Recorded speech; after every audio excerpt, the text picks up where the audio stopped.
Este año, tal como otros partidos políticos chilenos, el PPD eligió su directiva. Fue elegido como presidente del partido el ex canciller Heraldo Muñoz.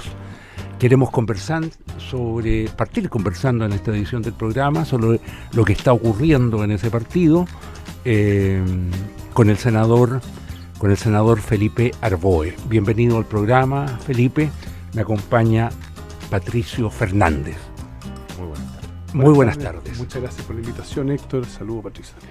Felipe, este año tu partido eligió una nueva mesa ejecutiva, un nuevo presidente, y la idea, me imagino yo, es primero hacerse cargo de las razones por las cuales el partido tuvo un mal desempeño en la última elección parlamentaria. Y fijar una agenda, un proyecto político de futuro. Supongo que por ahí corren los vientos actualmente en tu colectividad. Sí, bueno, a ver, yo lo primero es tratar de recomponer lo que quedó del PPD después de la última elección parlamentaria, donde tú, como muy bien dice Héctor, a nivel de diputados fue tremendamente negativo, por no decir desastroso, digamos. Bajamos de 16 diputados a 7 diputados y una densidad política bastante baja también. Entonces tenemos un problema estructural de falta de influencia del PPD en la Cámara de Diputados. Ya, pero ¿no evaluaron bien el sistema electoral? Varias cosas. Yo diría primero, es un punto, yo creo que se conformaron las listas de candidatos del PPD en función principalmente de los niveles de caudillismos internos. Para decirlo de otra forma, el que manejó generalmente la lista fue Guido. Él puso a los que le gustaba y sus amigos. Hace muchos años que maneja el partido. Bueno, claro, ¿no? Pero la diferencia es que con el nuevo sistema electoral se vieron las consecuencias, digamos. Segundo, yo diría que también se produjo un problema que el PPD negoció con los otros partidos para hacer una lista pensando en la lógica binominal. Un candidato fuerte y los otros arroz graneado, cuando en realidad lo que se requería era que hubiese competencia para que sumaran la cantidad de votos por la cifra repartidora. Claro. Entonces no se entendió. Tercero, yo diría, también hay que hacerse cargo de un problema de arrastre, que tiene que ver con que la imagen del PPD va cayendo permanentemente hace una buena cantidad de años, producto de un conjunto de cosas, desde los problemas internos, de disputas, hasta la vinculación con SQM y otros, digamos. Entonces, todo eso también generó un impacto. Y quizás lo más relevante es que se cometió un tremendo error político hace unos años atrás, cuando se dice el PPD tiene que hacer un giro a la izquierda. Y se comete un error político porque el PPD justamente le da a la centroizquierda, a la izquierda, digamos, un ámbito al cual el Partido Socialista no llega, que era un ámbito mucho más liberal progresista, mucho más, digamos, esta militancia más temática, que se fue perdiendo. Entonces, cuando el presidente de entonces toma la decisión de irse a la izquierda y disputar el nicho electoral al Partido Socialista, al Partido Comunista y a una fuerza emergente como fue Revolución Democrática y el Frente Amplio, bueno, evidentemente la gente entre ser de izquierda y ser del PPD, o ser de izquierda y ser socialista, comunista o el Frente Amplio, prefirió lo segundo. Bueno, y hay una fractura ahí profunda al interior del PPD, porque de alguna manera tú representas como los sectores más liberales de la antigua nueva mayoría o etcétera. Y hay otros al interior del PPD que más bien representan los sectores más puntúos. De hecho, la mitad del problema de Michelle Bachelet se llamó Quintana, sí, que es de tu partido, digamos, la retroexcavadora. ¿Cómo está esa? ¿Cuál es la discusión interna y cuál es la postura que tú tomas y cómo lo ves tú? Bueno, cuando se elige a Heraldo Muñoz, uno de los puntos que nos pusimos de acuerdo antes, todos los que estamos en el PPD, es que la situación era tan dramática que, más allá de las elecciones, al fin de este año había que citar un congreso ideológico para fijar el domicilio político, para ver cuál es la oferta que le vamos a proponer a la ciudadanía, porque también, como dicen los periodistas, esto es una especie de noticia en desarrollo. Yo creo que hoy día estamos en un momento en el cual se va a rebarajar necesariamente el mapa político. Ya la erupción del Frente Amplio terminó con la lógica binominal, pero a su vez dentro del Frente Amplio están produciendo movimientos, y tal como ocurrió en el primer gobierno de Piñera, probablemente al interior de la derecha también se van a producir movimientos. Mira lo que está pasando en la democracia cristiana. En algún minuto puede ocurrir, hay una fractura, y si se arma una especie como de partido de centro, puede también generar un movimiento. Entonces el PPD tiene que fijar cuál es su domicilio, qué le va a ofrecer. Y eso yo creo que Heraldo lo tiene muy claro. Lo que sí está, bueno, y eso tiene que ocurrir a fin de este año. Lo que sí es fundamental, creo yo también, es que entender que la política tiene que ver con principios, con visiones de sociedad, pero también tiene que tener vocación de poder.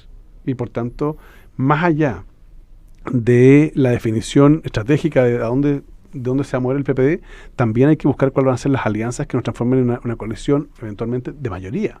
Si no, vamos a seguir planteando más bien desde la oposición nuestras banderas, que es muy legítimo, digamos, pero no tenemos vocación de poder. Entonces hay que combinar eso, y no está fácil para la nueva directiva. ¿Y esa alianza cuál es la que a ti te gustaría? Más o menos que abarca. O sea, yo creo que naturalmente con el Partido Socialista, que creo que ahí eso es lo que ha sido tradicional, por eso es lo que ha sido histórico. Sí, eso es lo que debiera ocurrir. Nuestra alianza natural es con el Partido Socialista y con el Partido Radical.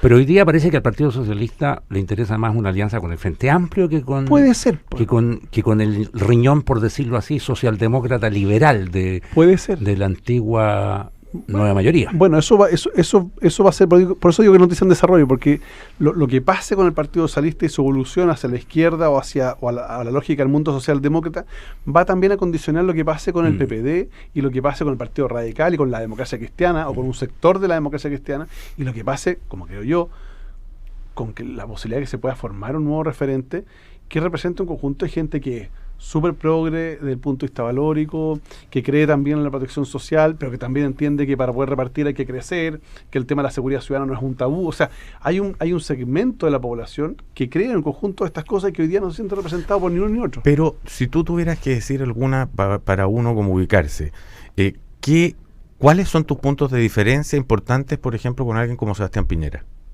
O sea, principalmente en lo que dice relación con la lógica de la visión exclusivamente de crecimiento. Piñera hoy día nos plantea un modelo basado en el crecimiento y por tanto de ahí para abajo todo es chorreo, digamos. Yo creo que eso no corresponde. Cuando uno ve... ¿Pensará eso, Sebastián? O sea, yo creo que es evidente cuando se plantea, por ejemplo, una política pública.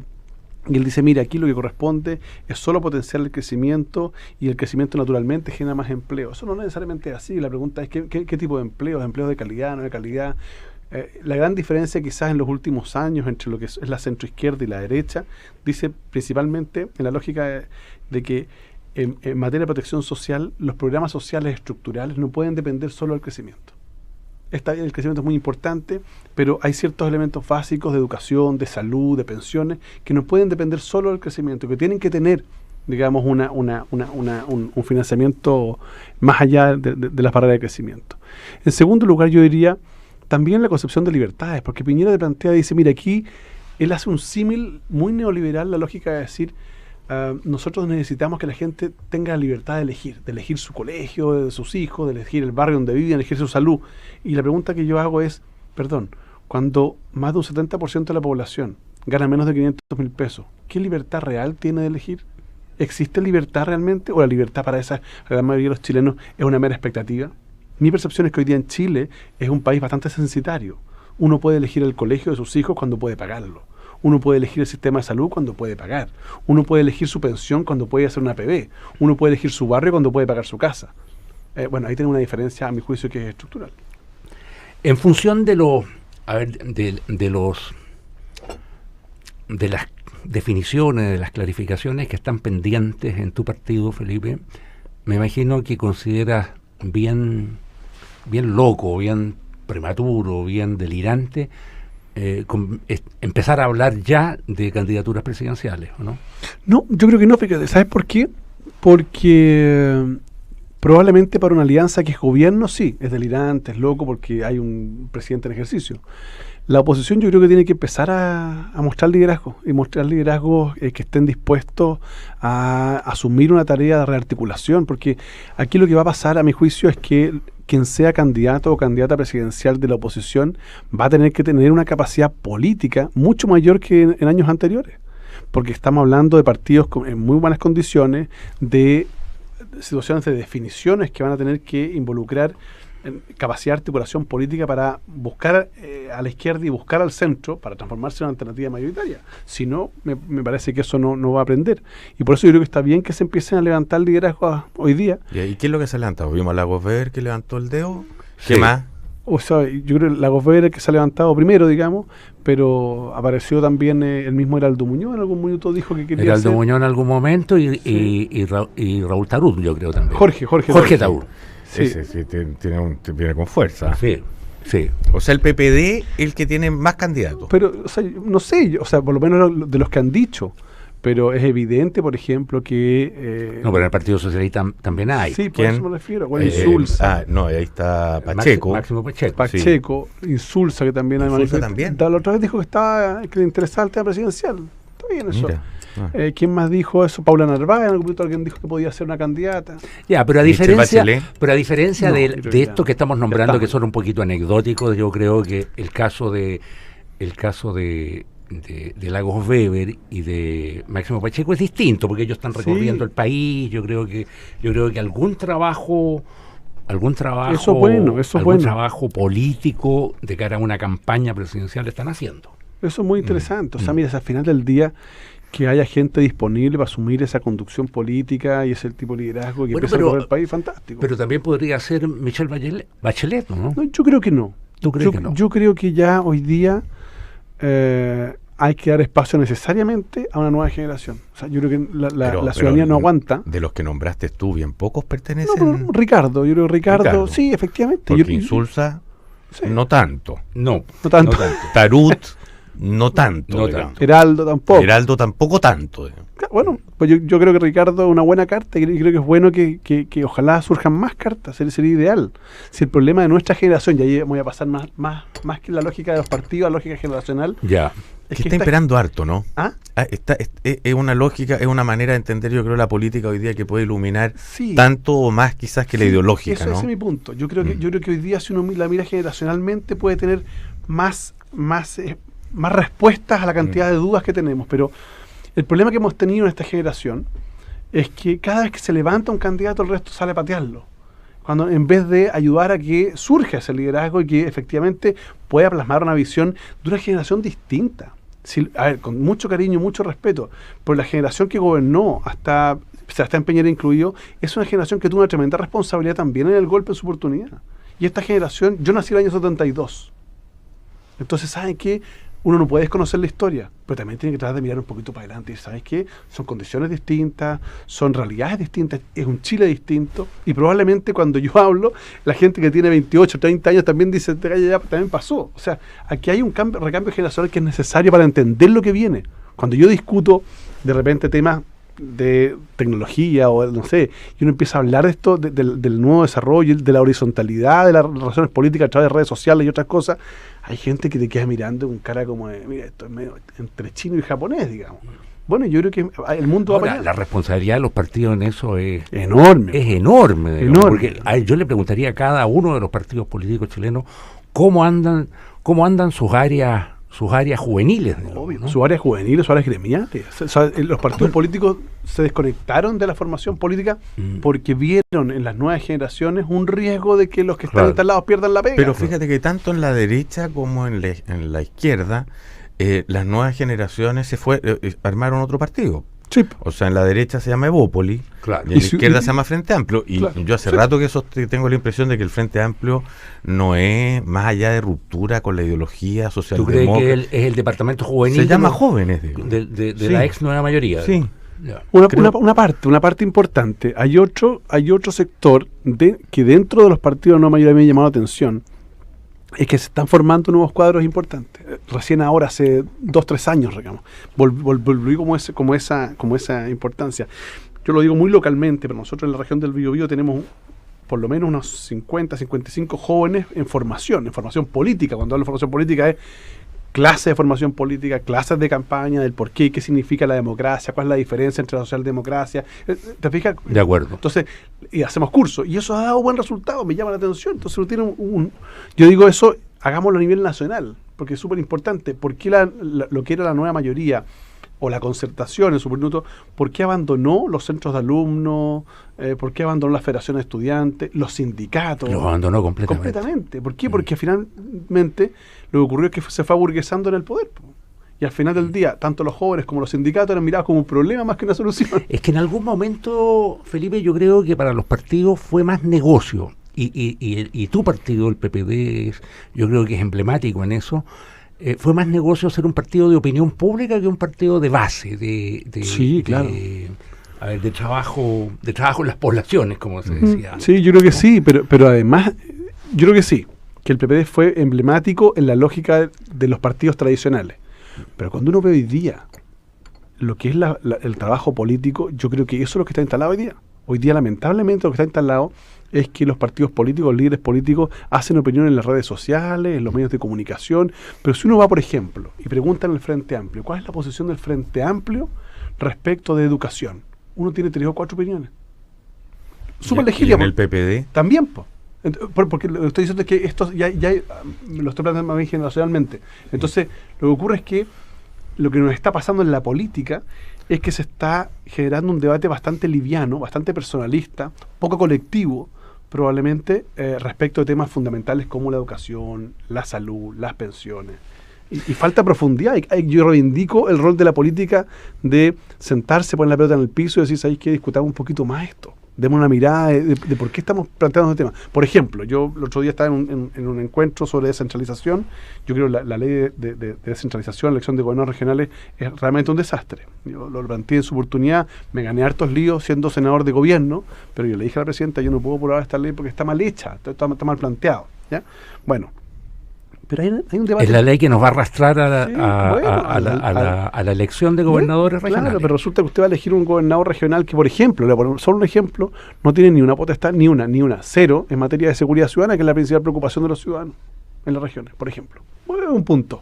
O que usted va a tener que el gobernador regional, que me parece un súper buen paso desde el punto de vista de correr el cerco de las libertades políticas, de elegir a su autoridad.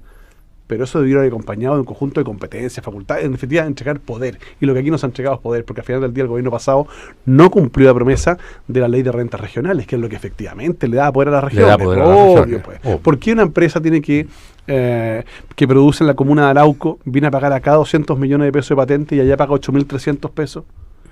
Con 200 millones acá en Las Condes cambian las flores. Con 200 millones allá en la comuna de Arauco se pavimentan las veredas o agua potable. Entonces, y eso nos deriva a una segunda discusión profunda, que tiene que ver con un debate hasta alturas ético, que es el financiamiento municipal. El municipio es el brazo más cercano que tienen los ciudadanos a sus problemas. ¿De qué nos sirve el municipio de Vitacura si no es para renovar el carnet de manejar, por ejemplo? Bueno, pero el municipio en la comuna de Los Álamos, en la comuna de Coihueco, en la comuna de Rankin, no exageren, Vitacura, la municipalidad te da unos servicios salvajes. No, pero estoy preguntando...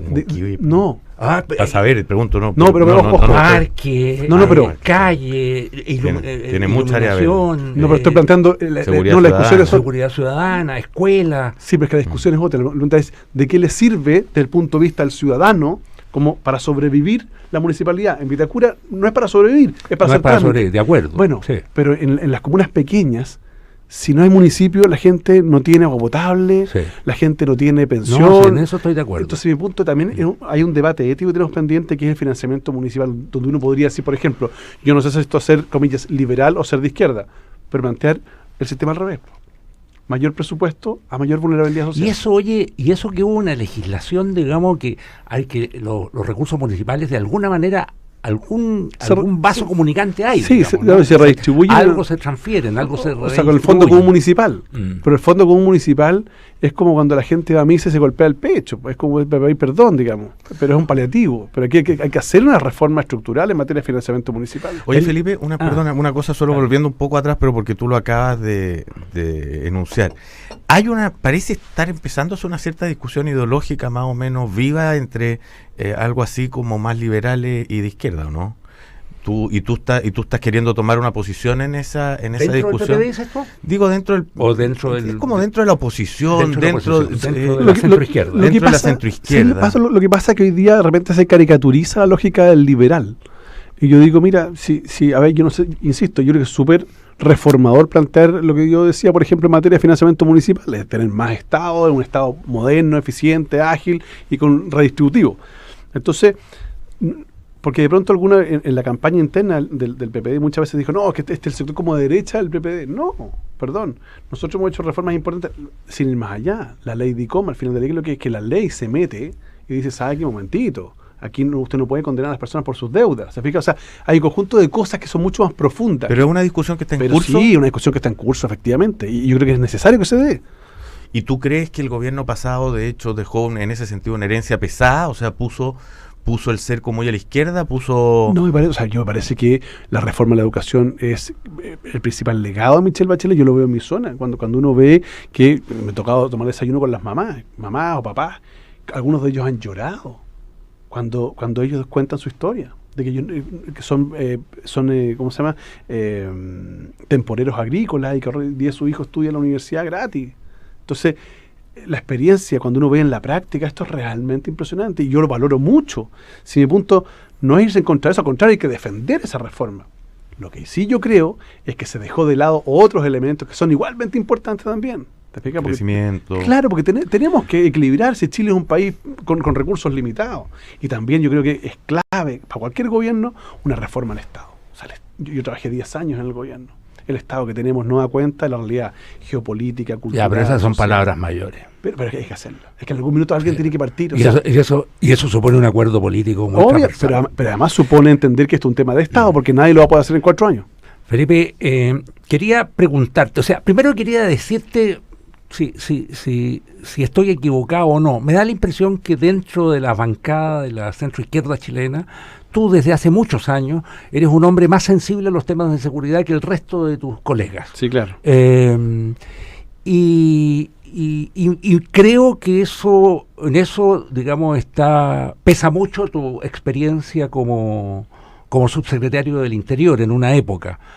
No me acuerdo qué época fue. Con Michelle Bachelet, Lagos Bachelet. Lagos Bachelet. Y antes subsecretario de Carabineros con Lagos. Ya. Yo creo que en materia de seguridad interior este país ha dado muchos palos de ciego, oye. No sé a qué se debe, no sé si el diagnóstico es el que ha fallado, no sé si los programas son los que...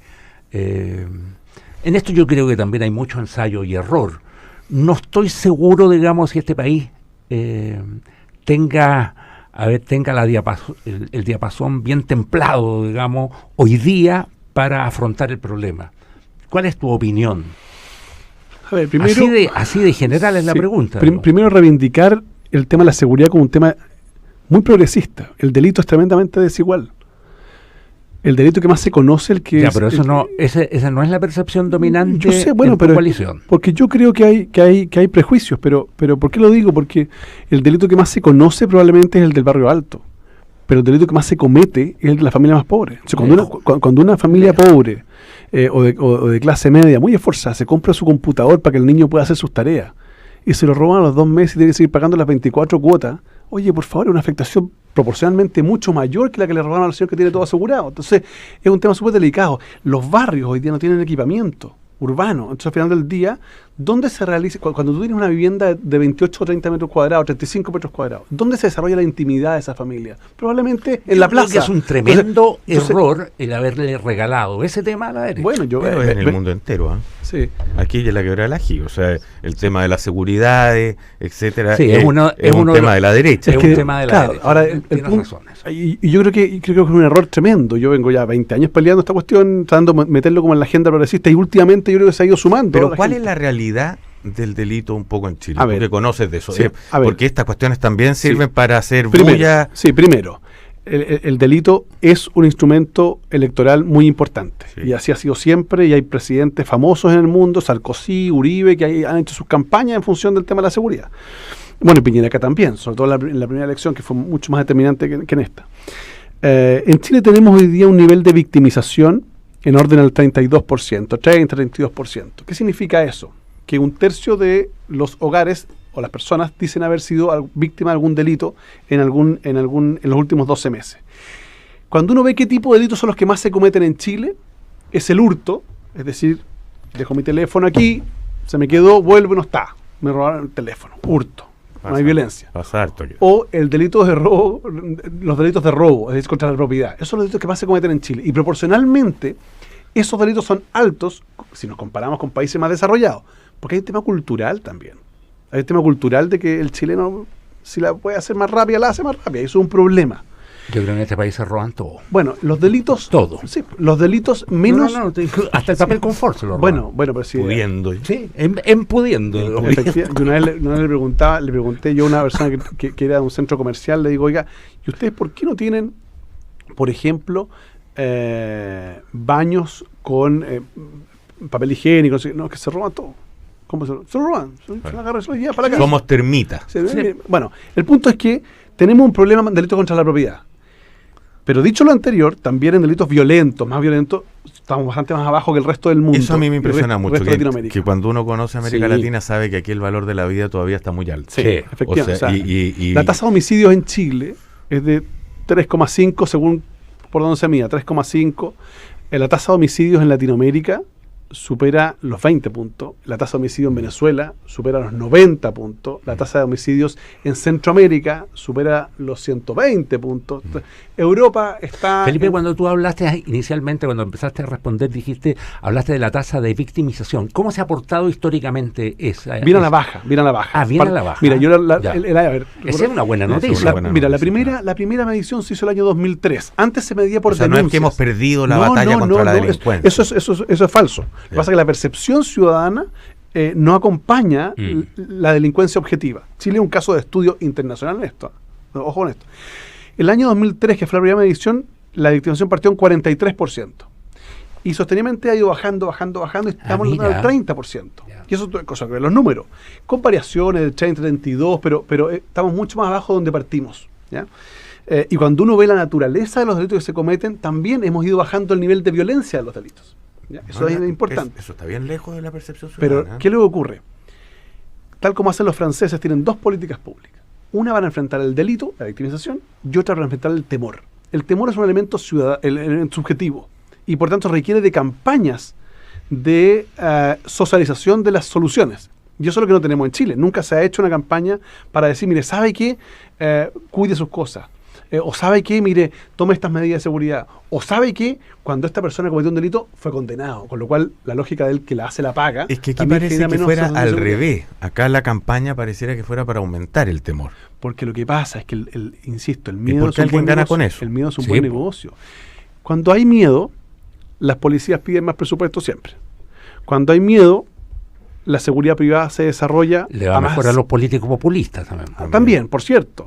Y obviamente, electoralmente, la lógica del cambio es muy importante. Y en tercer lugar, que es muy importante... La lógica del cambio, la lógica del orden. Oye, orden de la mano dura. A los populistas y a los autoritarios. A los dos, claro. Mano dura. Mano dura. Sí. Y tercer lugar, que es un tema que no se discute mucho, pero que es muy importante, es que la inseguridad es un súper buen negocio, porque la industria de seguridad privada en Chile mueve más de 1.300 millones de dólares al año, crece a tasas del 7%, tiene 230.000 empleos directos y tiene más de 1.500 empresas. Ese es el negocio de la seguridad privada. Entonces, claro, si usted genera esa sensación de inseguridad, la gente va a contratar alarmas, cerco eléctrico, guardias privados. ¿Y es verdad que se están vendiendo muchas más armas? La Bernardita del Solar insiste mucho en ese punto. No. Según lo que pasa es que ahí tenemos otro problema. En el marco del acuerdo de seguridad yo propuse que hubiese un proceso de reinscripción de armas, porque la base de datos que tiene la Dirección General de Movilización Nacional está media anacrónica. O sea, del año 83. Yo digo, ¿sabe que yo no le creo que esta cosa que hay 800.000 armas, de esas se perdieron muchas, nadie sabe dónde están. Hay muchas de esas. De hecho, hay 200.000 armas de personas que murieron. Entonces nadie sabe dónde están. Lo cual es un problema. Entonces, ¿cuál es el problema que estamos teniendo? Sí, es que están entrando armas por puertos y por pasos fronterizos. O sea, se requiere ahí una política mucho más... Felipe, estamos súper excedidos de tiempo, pero no quiero que el programa termine sin preguntarte si acaso tú no piensas que los medios de comunicación tienen mucha responsabilidad en esta paranoia de la inseguridad en Chile. O sea, evidentemente, mira, la encuesta... Yo le recomiendo a los periodistas leer la última encuesta de victimización. El principal cambio que hizo el gobierno de Bachelet cuando estaba Antonio Freire, subsecretario, fue incorporar una pregunta objetiva sobre esto. ¿Cuánto temor a usted le genera medio de comunicación? O sea, se objetivó finalmente. Y la gente siente mayor temor en función también de la cantidad de noticias que hay en materia de inseguridad. Hay una experiencia, me tocó como subsecretario una vez en la comuna de Lago Ranco. Una señora me dice, mire, usted está muy bien lo que usted dice, subsecretario, pero aquí la delincuencia está desatada. Y le digo, señora, me va a disculpar, pero yo tengo un registro acá, oficial, que dice que han habido 2 delitos. Se robaron unas vacas y se robaron un tractor.